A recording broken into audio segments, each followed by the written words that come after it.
يا بدرتين يا بدرتين من حزق لك مالي ماذا يعاب ماذا يعاب برعا علا كما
Warga Wonorejo Selatan, Kecamatan Rungkut, Surabaya, geger barek ditemoknone mayite salah siji wargane sing matek kendhat nang jero omahe wingi sore.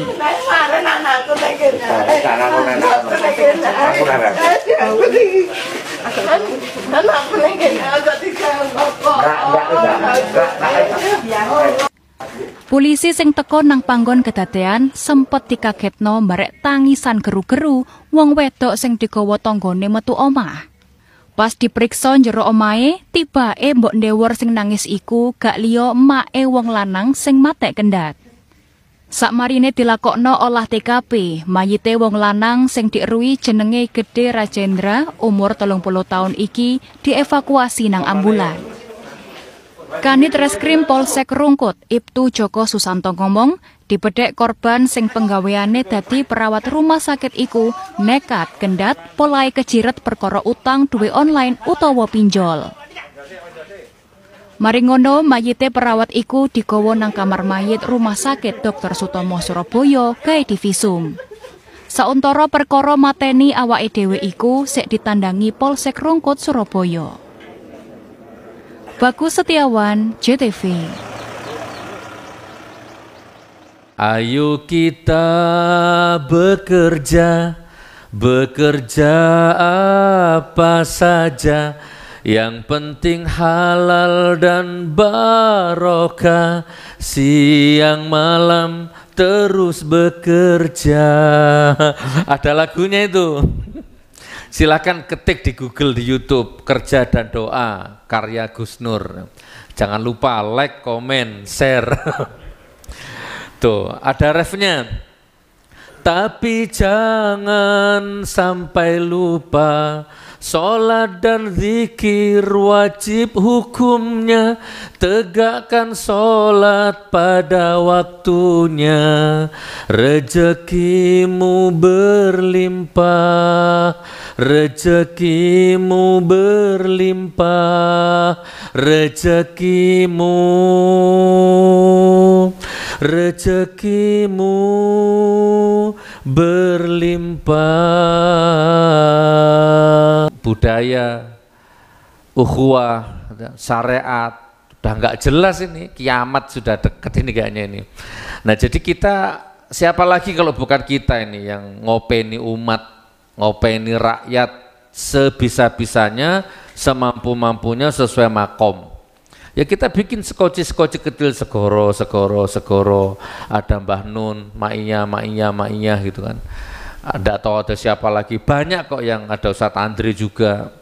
Nah kita ini bikin sekoci-sekoci kecil, yang mau monggo ya, sebentar lagi ada tsunami ini, jadi kita bikin bahtera ya, walaupun tidak sebesar bahtera Nuh, mudah-mudahan lah nggih. Monggo fadal. Sini Ustaz, kasih contoh sini Ustaz. Ya.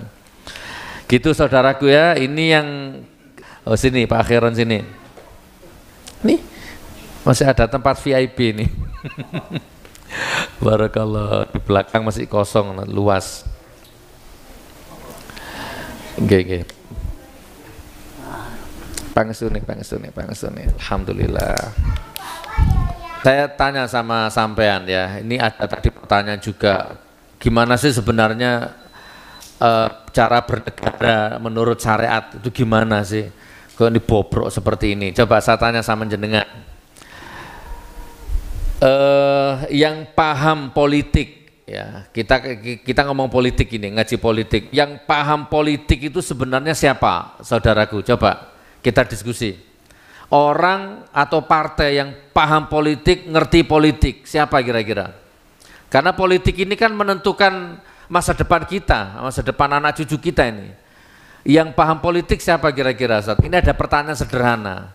Yang paham politik siapa? Saman paham politik enggak? Ustaz Andri paham lah insya Allah. Beliau paham. Ada lagi yang lebih paham politik. Prabowo paham politik enggak? Politikus beliau itu. Paham lah ya. Perkara politik kotor atau politik jujur kita nggak kesampingkan dulu itu. Kita bahas secara umum. Saya mau tanya sebenarnya Prabowo itu paham politik enggak? Paham ya. Terus siapa lagi? Sandiaga Uno paham politik enggak? Paham ya. Siapa? Jokowi paham politik enggak? Masa sih nggak paham presiden kok? Paham lah. Entah politik kotor, entah politik jujur, terserah. Yang penting paham lah ya. Kalau nggak paham politik tidak mungkin jadi presiden. PDI paham politik enggak? Paham ya. Gerindra paham. Siapa lagi? PKB. Semua partai itu paham politik. Semua partai paham politik. Bahkan jenengan itu paham politik. Tidak ada yang tidak paham politik. Nah sekarang saya tanya nih, pertanyaan kedua. Kalau Allah paham nggak politik? Sangat paham. Ayo. Kalau Allah paham enggak? Amat teramat sangat paham. Nggak mungkin Allah nggak paham politik. Maha politik. Saya ulang ya, Allah, Prabowo paham, Jokowi paham, Sandiaga Uno paham, Surya Paloh paham, Puan Maharani paham, Megawati paham, semua paham politik. Nah pertanyaannya, Allah juga pasti paham politik. Maha paham politik. Terus kemudian kalau Allah paham politik, berarti Rasulullah paham politik tidak? Sangat-sangat paham ya, politiknya Rasulullah paham. Berarti kalau Rasulullah paham politik, berarti Al-Quran itu ada politiknya enggak di dalam Al-Quran itu? Ada. Saman mau nyari apa di Al-Quran itu sampean? Coba. Fadal Ustaz. Nah, ini nasi pecel. Nah, jadi nanti gini Ustaz ya, ada 2 season, 3 season ya. Season pertama pizza ini. Nanti gelombang kedua pecel itu. Dimakan di sini. Gelombang ketiganya nanti nasi kotak bawa pulang, nggih. Insya Allah. Siapa yang bayar? Bukan Tommy Soeharto, nggih. Yang biayai GN13. Oke, Allah maha paham politik, Rasulullah maha paham politik, Al-Quran sumbernya politik. Gitu.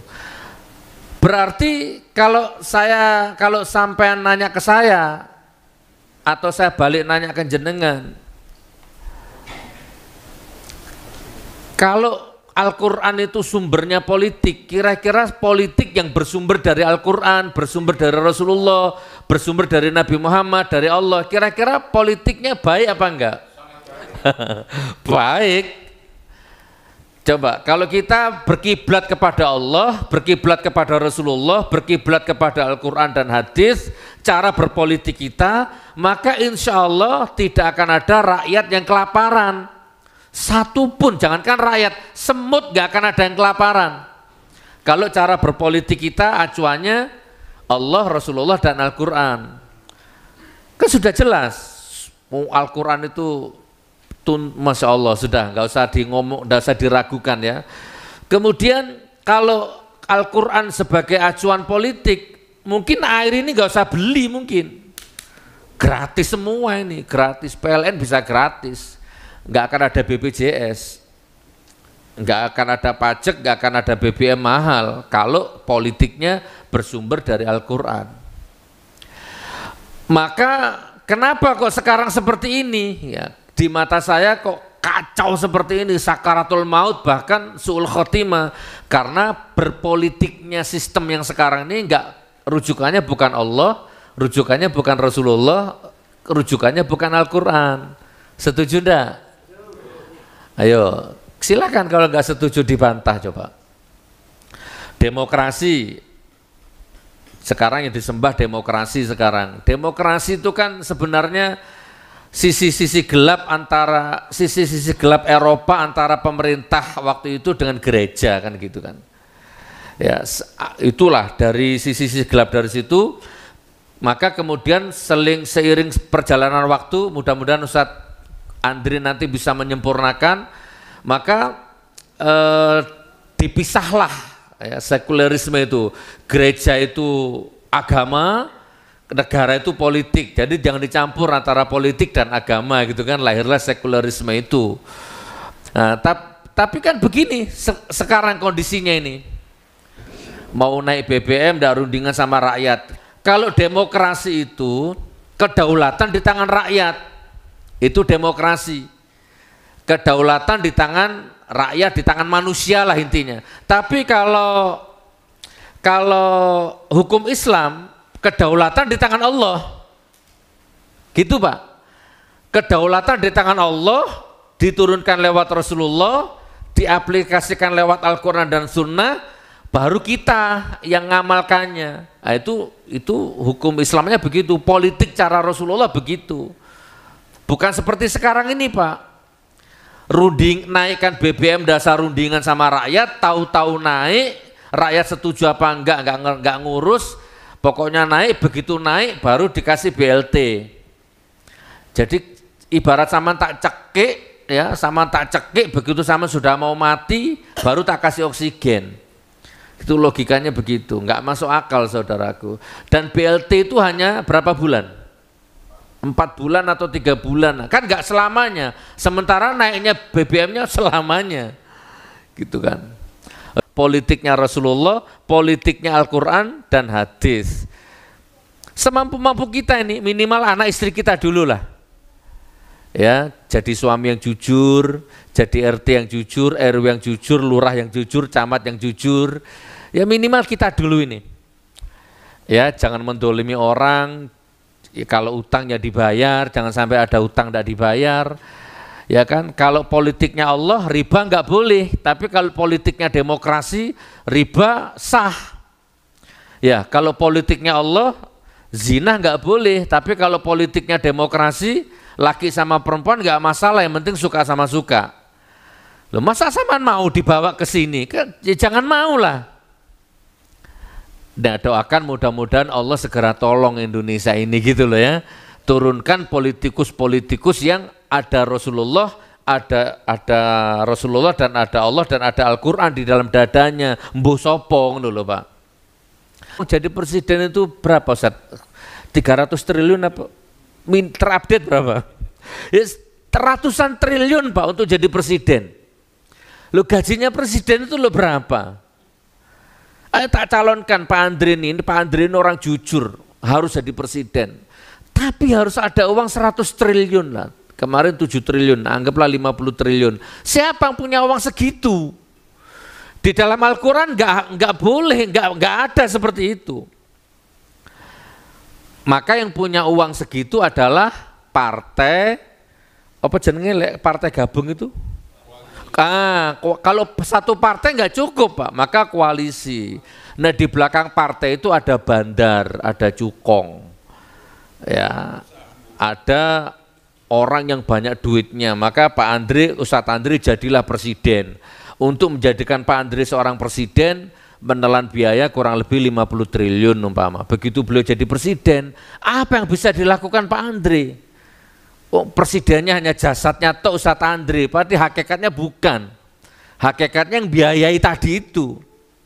Maka setiap keputusannya presiden itu ya bukan keputusannya presiden, keputusannya cukong yang biayai tadi itu. Inilah politik yang sekarang sedang menggurita di negeri yang kita cintai, negeri yang dibangun dengan darah nyawa para syuhada, para ulama, para alim dulu, mbah-mbah kita itu. Nah, kita nggak bisa mencegah, ya sudah, paling tidak ayo kita sendiri aja lah sekarang berpolitik dengan cara Allah. Gimana? Saya ngomong sudah sampai masuk penjara ya.